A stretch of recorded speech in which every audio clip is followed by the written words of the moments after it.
Bonsoir ou bonjour donc à ce 15e webinaire qui va être consacré ce soir à la bonne façon de raconter notre histoire personnelle en 30 secondes à 1 minute. On va voir à quoi ça va nous servir et comment le faire. Alors comme d'habitude, vous le savez, les webinaires sont enregistrés, donc si vous assistez en direct, vous trouverez l'enregistrement sous le lien http //bit/JOWebin015 et à partir du webinaire numéro 11, vous retrouvez tous les autres enregistrements sur Internet suivant la même nomenclature.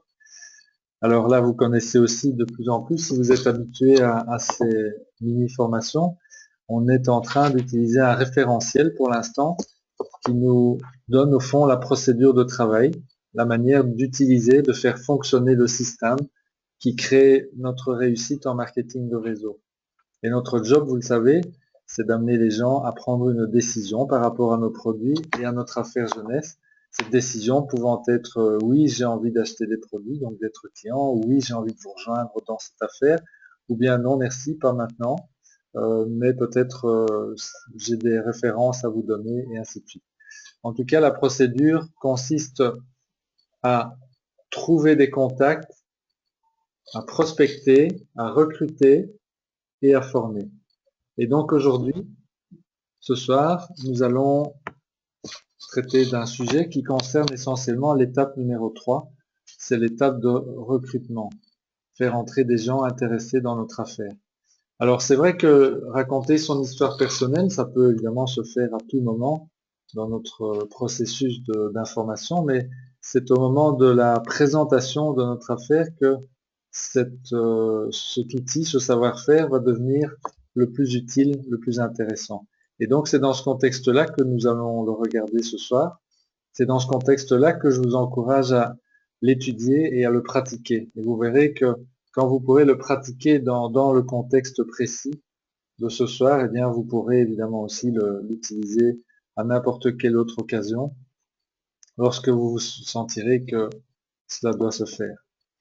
Alors, je rappelle aussi le format, la procédure en quelque sorte. Nous avons au fond autour de nous des gens qui peuvent être dans 3 états distincts par rapport à notre affaire. Ils peuvent être simplement candidats. Là, c'est à peu près les 7 milliards d'habitants sur la planète qui sont des candidats potentiels. C'est des gens donc de notre marché chaud, donc des gens qui nous connaissent, ou des gens de notre marché froid. C'est à peu près n'importe qui, avec qui nous pouvons engager une conversation. Et pour voir si un candidat est ou non ouvert à notre concept, soit au produit, soit à l'affaire ou aux deux, eh bien on a déjà regardé quelques moyens pratiques de créer de la curiosité, ce qu'on appelle des accroches, des allumes-feu. Et si la curiosité est créée, que nous avons à ce moment-là un autre savoir-faire qui s'appelle la plupart des gens, nous avons passé en vue aussi, et si la personne est ouverte à en savoir plus et continue à nous demander des informations supplémentaires, eh bien notre candidat est devenu une possibilité. Et à partir de là, vous verrez très prochainement, je pense que c'est ce mardi, d'ailleurs le mardi 15, que Jean-Pierre va expliquer ce qu'est cette présentation en 54 secondes dans un webinaire demain, je pense que c'est à 19h30, si ma mémoire est bonne. Oui. Donc vous trouverez ça sur Jeunesse francophone, hein, si vous avez envie d'assister à ça, je vous le recommande très fort. Le lien y sera. J'espère que ce sera enregistré. De toute façon, ne vous inquiétez pas. Si jamais vous n'avez pas l'occasion de voir cela, nous y reviendrons aussi dans le cadre de ces mini-formations. Et donc, la présentation en 54 secondes va éventuellement transformer notre possibilité en un prospect. C'est quoi la différence? Une possibilité, c'est quelqu'un qui a dit, ce que vous me laissez entendre là sur votre approche anti-âge ou ce dont vous parlez, je vois pas encore trop bien ce que c'est, mais ça, j'ai envie d'en savoir plus. Et puis la présentation en 54 secondes va permettre à cette personne de s'exprimer, de vous dire pourquoi elle a envie d'en savoir plus. Peut-être qu'elle est vraiment intéressée à se sentir plus jeune, à avoir une meilleure apparence, peut-être qu'elle est, comme c'était mon cas, intéressée à développer une affaire florissante dans un contexte de bien-être et avec des produits intéressants, bien entendu. Et dans ce cas-là, lorsque la possibilité a dit pourquoi elle était intéressée, eh bien ça devient ce qu'on appelle un prospect. Et à partir de là, lorsque nous avons en face de nous un prospect, écoutez bien, ceci c'est vraiment vraiment important, ce n'est qu'à partir de ce stade-ci que nous pouvons, en pratique, dans la plupart des cas, commencer à parler réellement de notre affaire jeunesse, des produits, enfin, à parler en détail de notre affaire jeunesse et des produits. Voilà, donc avant ça, il est vraiment recommandé de ne pas aborder les sujets produits, business, etc. tant que vous en êtes au stade des préliminaires, candidats, possibilités. Donc lorsque vous avez un prospect en face de vous, la présentation va devenir importante. Là, il ne s'agit plus d'une présentation en 54 secondes, ça va être vraiment de présenter le concept d'affaires en détail. Et là, vous aurez bien sûr plusieurs outils, mais on ne va pas parler de ça ce soir. Simplement parce que c'est dans le cadre et en complément de la présentation de votre affaire, produit, etc., que vous allez être amené à présenter, à parler de votre histoire personnelle.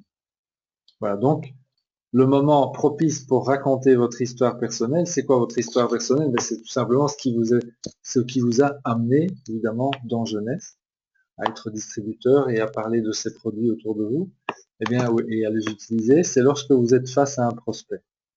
Donc, en général, après la présentation en 54 secondes et au moment, par exemple, d'une présentation d'affaires, ou bien au moment où vous allez donner des références pratiques à votre prospect concernant des informations à découvrir en vidéo, sur Internet, ou bien lors d'une présentation à trois avec quelqu'un de votre plan, toutes ces possibilités étant sous votre contrôle.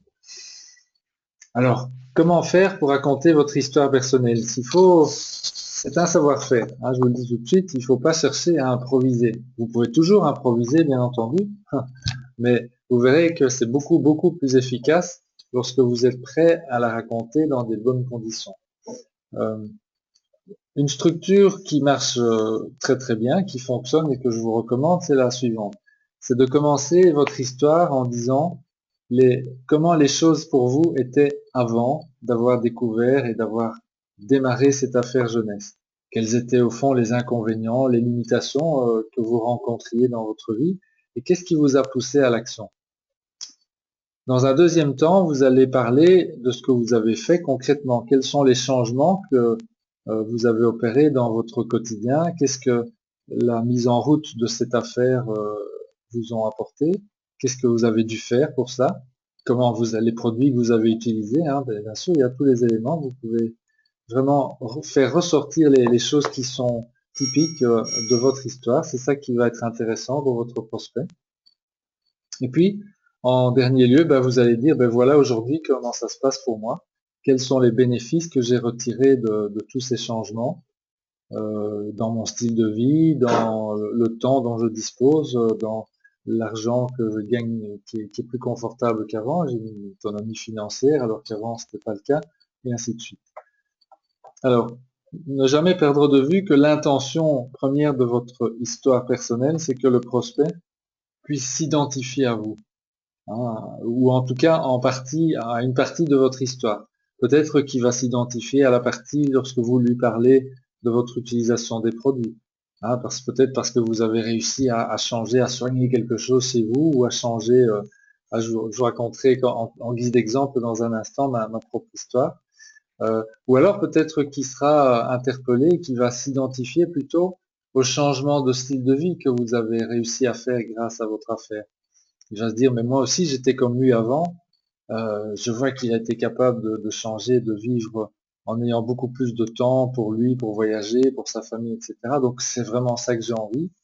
Et donc ça va lui donner envie vraiment de vous suivre plus loin. Et carrément sans doute de rentrer dans l'affaire avec vous. Ça c'est donc le but de votre histoire personnelle. Et il faut jamais oublier que l'histoire personnelle finalement est notre présence et le fait de qui nous sommes va être beaucoup plus déterminant encore, sachez-le, hein, si vous avez encore des doutes par rapport à ça, je vous le confirme, c'est vous, en fait, et personne d'autre, et beaucoup plus que l'affaire, la beauté de l'affaire, la validité des produits, la valeur des produits, c'est vous, en fait, qui allez faire la différence. On suit quelqu'un pour la personne qu'elle est et beaucoup plus que pour l'affaire qu'elle représente, hein. Tout le monde sait que pour l'instant, Genèse est une des affaires les plus florissantes dans le monde du marketing de réseau. Alors, logiquement, si on s'en tenait à la raison, ben, pratiquement tout le monde devrait décider, prendre la décision de s'engager. Et vous voyez bien que c'est pas le cas. Euh, et il y a des personnes qui ont plus de facilité à faire entrer des gens dans leur affaire que d'autres. Et ce qui fait la différence, c'est d'une part évidemment les savoir-faire mieux développés, une meilleure pratique des savoir-faire, mais c'est aussi la personne en elle-même, le fait qu'elle ait eu le temps de développer une meilleure vision de son affaire, de donner envie beaucoup plus par son partage à quelqu'un, de pouvoir aussi partager en gardant le rapport, et ainsi de suite. On a vu toutes ces choses. Voilà. Et donc, votre histoire personnelle dans tout cela va être déterminante. Donc, mieux vous maîtriserez votre histoire, vous maîtriserez la diffusion, mieux vous pourrez raconter votre histoire, mieux ce sera pour votre prospect et pour vous aussi si le prospect décide de vous suivre. Alors je vais vous donner un petit exemple, je vais vous raconter simplement mon histoire personnelle ou la manière dont je la raconte pour l'instant. Alors on verra tout à la fin ici comment vous pouvez vous y prendre pour préparer ça. Vous voyez, c'est pas très compliqué, mais il y a un petit travail à faire. Alors, comment est-ce que je raconte ma propre histoire? Ben, avant, au fond, avant de rentrer de connaître tout cela, ben, je travaillais comme ingénieur dans le monde de l'aérospatial. J'avais un travail absolument passionnant, mais vers la fin, qui créait aussi un grand déséquilibre dans ma vie personnelle. Je travaillais beaucoup trop d'heures par rapport aux heures que je pouvais être en présence de ma famille. Et donc, en m'intéressant à mon bien-être, à un moment donné, ben, j'ai découvert le marketing de réseau. C'était environ il y a une douzaine d'années. C'est aux alentours de l'année 2003. Et cette activité de marketing de réseau m'a permis de diminuer et puis, après 5 ans, d'arrêter mon activité d'ingénieur. Et donc, après ça, de m'installer, même d'aller plus loin que ça, de m'installer avec mon épouse au soleil, au sud de la France, alors qu'on vivait à l'époque en Belgique, c'est mon pays de naissance. Ça m'a permis quoi? Ben, j'ai trouvé une complète autonomie de mon temps. Je suis passé en fait de 60 à 80 heures de travail par semaine à 15 à 25 heures par semaine pour des revenus équivalents et avec un potentiel évidemment de croissance excessivement plus important qui n'a rien à voir avec ma situation d'avant. Alors, au début de cette année, c'est à ce moment où on a découvert Jeunesse en février, et j'ai été attiré au fond par le concept de rajeunissement. C'est vrai que quand on m'en a parlé, quand mon sponsor m'en a parlé, je me suis dit en moi-même, bah, oh, faire disparaître mes pas de doigts, ça peut être sympa. Mais j'étais en même temps très dubitatif, je dois vous dire, sur ma capacité à utiliser les produits. Bon, ceci dit, l'opportunité d'affaires m'attirait vraiment beaucoup, parce que j'ai vu que c'était vraiment quelque chose de très porteur, et donc j'ai décidé de sortir de ma zone de confort. Nous sommes rentrés dans l'affaire, Françoise et moi. On a pris les photos, comme on nous l'a recommandé, on a pris les photos de nos visages au départ. J'ai utilisé le sérum, les crèmes de jour et de nuit. C'était ça, au fond, ma zone de confort, sortir de ma zone de confort. J'ai très vite adoré, et après 4 mois, eh ben, 75% de mes pas de doigts avaient disparu. Alors, l'affaire est exceptionnelle, et le monde entier, parce que le monde entier veut ces produits, et en un peu plus de 10 mois, on a déjà bientôt 3000 distributeurs dans notre réseau, qui sont répartis dans plus de 25 pays. Donc vous voyez que là, on a vraiment connu quelque chose d'incroyable, et c'est pour ça qu'on a envie de partager cette affaire avec un maximum de monde. Voilà, donc mon histoire là, elle fait un petit peu plus que 30 secondes, hein. Bon, si ça tient entre 30 secondes et 1 minute, c'est bon, vous tenez le bon bout. Alors, donc quelles sont les choses importantes? Il faut évidemment être honnête, il ne faut pas chercher à exagérer ou à amplifier des choses. Par contre, vous êtes tout à fait autorisé, c'est même très recommandé de mettre en avant et en évidence les points très positifs de votre histoire. N'oubliez pas, donc, notre but, c'est de faire en sorte que les gens s'identifient à notre histoire. Donc, il faut qu'ils puissent retrouver dans votre histoire des éléments auxquels se raccrocher et dire, ah oui, mais ça, j'ai envie aussi. Alors, il faut éviter de donner des éléments négatifs, hein, ça c'est très important. Nous sommes tous passés en général d'ailleurs, c'est un peu typique du marketing de réseau. Nous y venons parce qu'on vit des choses qui ne nous plaisent plus dans notre vie quotidienne. Et ces éléments négatifs, c'est pas qu'il faut les occulter, mais il ne faut pas insister dessus. Donc si vous vous rappelez dans mon histoire, moi j'ai dit le travail était passionnant, mais j'avais un déséquilibre dans ma vie personnelle. Donc je suis obligé de dire quand même ce qui m'a attiré, mais j'ai pas besoin d'amplifier ou d'en remettre beaucoup plus que nécessaire sur cet aspect-là. Alors que c'est vrai que pendant un petit temps, c'était quand même un peu galère. Mais c'est pas la peine d'insister là-dessus. Donc dans votre histoire, vous n'insistez pas, c'est pas nécessaire, c'est même non recommandé. Ensuite, bien sûr, ça c'est connu, c'est d'éviter des expressions trop emphatiques qui vont tout simplement déclencher le filtre anti-vente chez votre prospect, donc vous voulez pas ça. Et aussi couvrir, si possible, un maximum de points d'intérêt. Hein. Donc ici, j'ai parlé de l'affaire, du temps que ça m'a fait gagner, du style de vie. J'ai parlé aussi des produits, de ce qui a changé pour moi par rapport à ça, et ainsi de suite. Donc, essayez d'avoir un maximum de points différents qui seront capables d'attirer l'attention des personnes sur différents points. Hein, parce que vous savez jamais au fond ce qui va vraiment brancher votre prospect. Enfin, vous le saurez un peu, bien entendu, avec un peu d'habitude, mais au départ, si vous avez une histoire personnelle qui recouvre tous les points, ben, vous pouvez vous contenter de la dire telle quelle. Vous verrez qu'après un peu de pratique, eh bien, après avoir fait la présentation en 54 secondes, vous en saurez suffisamment sur votre prospect que pour savoir quels sont les points de votre histoire personnelle que vous pourrez faire ressortir pour vraiment créer un rapport plus puissant encore avec votre prospect. Bon, alors maintenant, je termine là-dessus. Hein. Comment procéder pour réaliser votre histoire? Ben, c'est de l'écrire. Je vous recommande vraiment de l'écrire. Ensuite, de l'apprendre. Apprendre à la dire à haute voix. Moi, je fais ça devant ma glace ou en marchant, en allant et venant hein, dans un endroit calme. J'apprends à le dire à haute voix.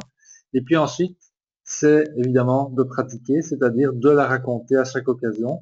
Même si vous n'arrivez pas à la dire exactement comme vous l'avez écrite au départ, c'est pas grave.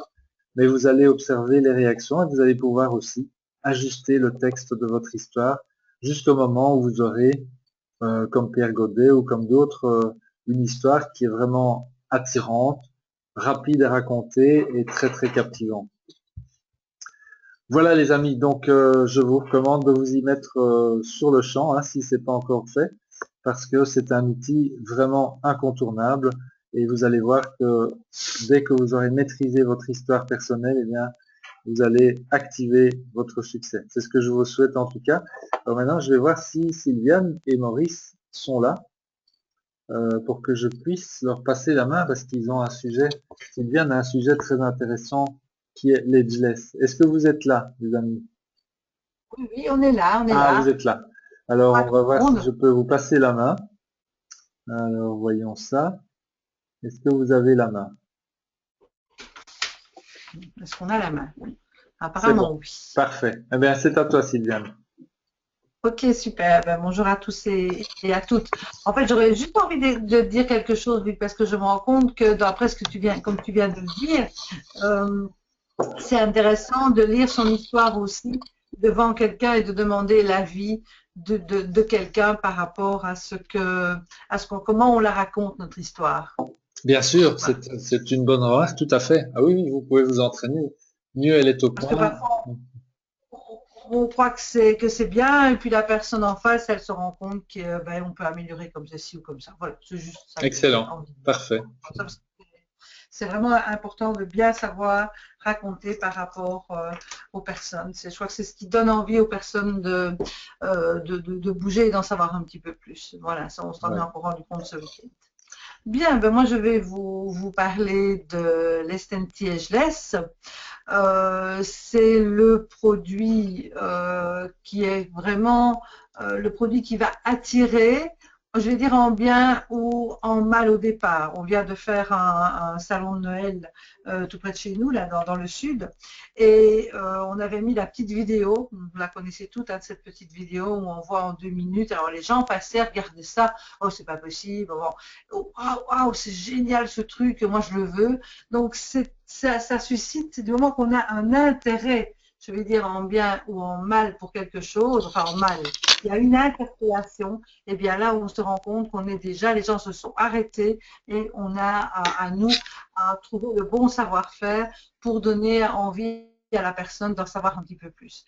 Parce qu'ici, chez Jeunesse, on a vraiment ce produit qui a un effet éphémère, hein, bien entendu, ça dure entre 5 à 8 heures en fonction des personnes, en fonction de différents critères, mais c'est ce qui a attiré le plus de personnes. Et l'avantage, il y a des produits qui sont un petit peu similaires, mais beaucoup moins efficaces que celui-ci jusqu'à présent, en tout cas. Eh bien, ce qu'on se rend compte, c'est que nous, on a l'avantage d'avoir ce produit-là pour être toute belle ou tout beau, hein, puisque les hommes l'emploient aussi avec beaucoup d'envie et de persévérance, parce que maintenant, aussi bien les hommes que les femmes ont envie d'enlever leurs poches, leurs rides, etc., et paraître 10 années plus jeunes. Eh bien, on s'est vraiment rendu compte que ça interpellait et on a un effet ponctuel, un effet Cendrillon, mais c'est chez Jeunesse, on a avec la gamme des produits qu'on a vus jusqu'à présent, eh bien, on va pouvoir obtenir ce résultat-là avec un certain temps, avec toute la gamme Lumines, on va obtenir le résultat qu'un et je laisse nous donne au bout d'un temps. Les gens vont automatiquement savoir comment ça va se passer pour eux quand ils vont employer toute la gamme de chez Jeunesse. Et ça, c'est vraiment génial. Donc, SNT Ageless a reçu des awards, voilà, ça a été en 2014 le produit de l'année. Bon, on comprend pourquoi. Et on va voir comment on va l'employer et comment on va s'en servir, mais aussi qu'est-ce que c'est. En fait, on a des petites pipettes, c'est principalement, on peut dire ça, un antiride sous forme de microcrème un petit peu rosâtre, qui contient un produit spécifique qui est l'argireline, qui est connu, qui est une alternative cosmétique au neurotoxique de botuline. Mais ici, donc, il n'est pas toxique du tout. Et ici, l'avantage chez Jeunesse, c'est qu'on a une quantité et une qualité qui est au top, comme tous les produits Jeunesse. C'est comme ça qu'on a ces résultats que l'on obtient avec notre produit. Ici, l'efficacité est vraiment au top parce que c'est minutieusement étudié pour avoir le meilleur résultat possible sur tous les types de peau, plus jeunes ou plus âgés, les hommes, les femmes, enfin, bon, voilà, tout le monde peut s'en servir. C'est un sérum, on peut dire ça comme ça, une petite crème, un sérum qui est topique, donc ce qui signifie que ça ne va pas pénétrer à l'intérieur de l'épiderme, ça va juste se trouver au-dessus de la peau de l'épiderme, ça ne va pas entrer dans le derme. Donc il n'y a pas de danger à l'utiliser. Voilà, il faut juste savoir comment on l'utilise. Et ça, il y a vraiment une petite technique qu'on va partager ici avec vous, parce qu'on a fait pas mal d'essais. Geneviève nous a beaucoup aidé là-dessus. Et on a vu que ce n'est pas si simple au départ à l'utiliser. Donc, quand vous l'utilisez et que vous n'avez pas le résultat que vous voulez, ne désespérez pas, c'est qu'on n'a pas bien fait ce qu'il fallait faire. Donc, comment est-ce qu'on va utiliser ce produit? Ce qui est important de savoir, c'est que on va pouvoir le mettre. Alors, il y a les gens vous demandent souvent, est-ce que je l'emploie sur le maquillage ou est-ce que je me maquille après? En règle générale, c'est beaucoup mieux quand on l'emploie sur le maquillage. Pourquoi? Parce que quand on va venir remaquiller par-dessus, eh bien, on va se rendre compte qu'on va toucher à ce qu'on vient de faire et ça va être un petit peu moins efficace. Certaines personnes préfèrent le contraire, donc c'est à vous à essayer ce qui est mieux pour vous. En tout cas, important, c'est l'employer sur une peau qui est hydratée. Donc, une peau, si ça ne fonctionne pas, une des premières choses, c'est que notre peau n'est pas suffisamment hydratée. Simplement mettre un petit peu d'eau au niveau des mains et tapoter pour humidifier l'endroit où vous avez envie de faire partir les rides, les poches et retendre la peau. Première chose importante à faire. Deuxièmement, vous passez un petit peu la petite pipette entre le pouce et l'index pour bien mélanger le produit. On ouvre la pipette. On prend l'équivalent vraiment d'un petit pois. Il ne faut pas en mettre beaucoup. C'est pas parce que vous allez en mettre plus, au contraire, plus vous en mettez, plus vous risquez d'avoir des traînées blanches. Il faut en mettre un tout un petit peu le malaxer, l'étaler un petit peu sur le pouce et appliquer sous l'œil. Si vous avez des rides très profondes, mais vous appliquez mais sans tirer sur la peau, vraiment pour, je vais dire, pour remplir la ride. Hein, on a vu des personnes qui étaient vraiment assez ridées, donc il ne faut pas mettre comme si on avait envie d'étaler une crème, mais faire en sorte que le produit rentre dans la ride, et puis après, on va tapoter tout doucement du bout des doigts. Alors, il faut absolument dire à la personne de ne plus bouger. Et ça, c'est ce qui est parfois le plus difficile, de ne pas parler, de ne pas rire, de ne pas baisser la tête. Ça se fait quand on est assis, pas quand on est couché. Si on est couché, la peau a une autre... bon, la gravité va faire en sorte qu'on va avoir la peau qui va se mettre autrement, donc on doit le faire assis et ne absolument pas bouger. Je crois que c'est ce qui est le plus difficile à faire, c'est que les gens ne disent absolument rien et n'aient aucune expression. On va ventiler à froid minimum 2 minutes. Je dis minimum parce que ça dépend un petit peu de la chaleur de la peau de la personne ou bien de la chaleur qui est la chaleur environnante. Donc le mieux, c'est vraiment tout simplement un petit éventail et vous ventilez pendant 2 minutes en ne bougeant pas. Ne pas tripoter le produit parce que qu'est-ce que ça va faire? On va sentir qu'il va avoir un effet tenseur. Donc on a envie d'aller y mettre les doigts, oui, d'y tripoter en fait. Il ne faut pas du tout faire ça, il faut le laisser agir et ça va encore agir 10 minutes comme sur le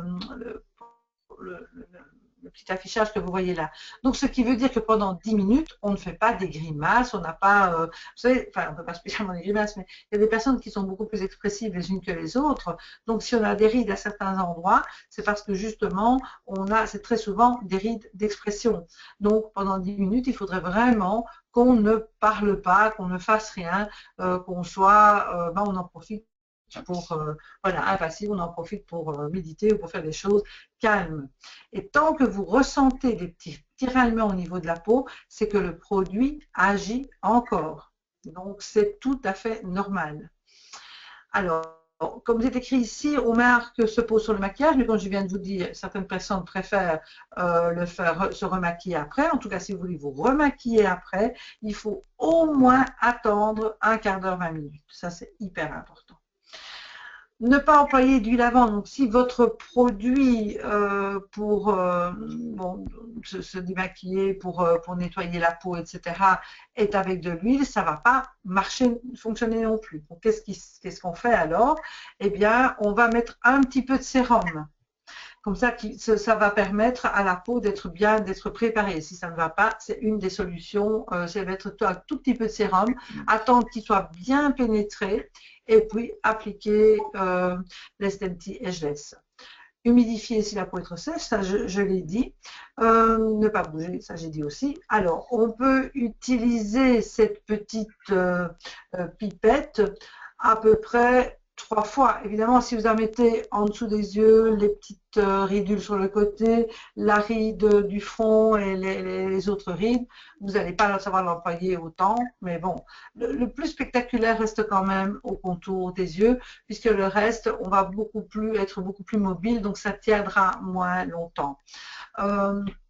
Une fois que c'est ouvert, il faut bien le refermer. Donc quand vous avez ouvert, vous avez tourné comme l'espèce de petit papillon qui est au-dessus de la pipette, et vous le retournez de l'autre côté. Vous allez voir qu'il y a comme une petite pointe qui va venir refermer convenablement la pipette pour ne pas que ça sèche. Bien entendu, ne le laissez pas traîner dans un endroit où il fait assez chaud. Si dans votre salle de bain vous avez 25 degrés, eh bien mettez-le dans un endroit frais, en tout cas pas dans une armoire au-dessus. Mettez-la un peu comme, mettez-la voilà, aux environs d'une 18-20 degrés et faire en sorte que le soleil ne soit pas là parce que sinon ça va sécher le produit et il ne va pas bien il ne va plus fonctionner. Une fois ouvert, on le conserve 3 à 4 jours au frais, pas plus longtemps. Ça, c'est vraiment important de le savoir. Alors, qu'est-ce qu'on va voir quand on va employer ce produit, les bénéfices? Ben, franchement, je suppose que tout le monde a vu la vidéo de ce monsieur qu'on a mis ici, que Maurice a mis avant, après. C'est spectaculaire. Là, une dame où c'était aussi spectaculaire que ce monsieur-là, parce elle était vraiment la même tête. On n'a pas, voyez, quand on dit faire des photos avant, après, eh bien, on ne l'a pas fait. Et ça, on l'a, dans le feu de l'action, il y avait tellement de monde qu'on n'a pas eu l'occasion de le faire. Et ça, on l'a un peu regretté parce que c'était comme ça. Elle a dit, mais vous n'allez pas me laisser comme ça. Je démarre mon marché. Il faut vraiment que vous me fassiez l'autre œil parce que là, j'ai l'air de Quasimodo. Alors, on lui a fait l'autre œil parce qu'effectivement, c'était pas beau du tout. De cette manière-là, elle avait 15 ans de moins de l'autre côté, et voilà. Donc, vraiment, les poches, les rides, les ridules, ça a vraiment repulpé tout le dessus de l'œil, et effectivement, elle paraissait beaucoup plus jeune. Ça améliore aussi la texture de la peau. Disons que les personnes qui ont des pores assez dilatés, eh bien, la texture de la peau va être beaucoup plus belle, et on va avoir une peau qui est plus mate, moins brillante, et donc on va avoir un aspect, une apparence de la peau beaucoup plus jeune. Donc ça, comme je le disais tout au début, ça va durer entre 5 et 10 heures chez certaines personnes. Bien le préciser et dire que c'est vraiment l'effet Cendrillon, mais contrairement à ce que je pensais au début quand Luc et Françoise nous avaient présenté ça, c'est quelque chose qui attire vraiment beaucoup de personnes, et on comprend pourquoi maintenant ils le mettent systématiquement dans chaque pack qu'ils nous proposent, parce que là on a tous envie de paraître plus jeune et plus beau, entre guillemets, de paraître à son avantage, on va dire ça comme ça. Voilà, donc j'ai pas d'autres choses à dire ici. Je ne sais pas si vous avez des questions. Luc le répète à chaque fois. C'est sympa si vous posez les questions. Donc, s'il n'y en a pas, c'est que je suppose que on est assez clair. Sinon, n'hésitez pas. Ben, on a mis le mail, etc. Geneviève aussi a beaucoup d'expérience. Elle peut aussi aider certaines personnes.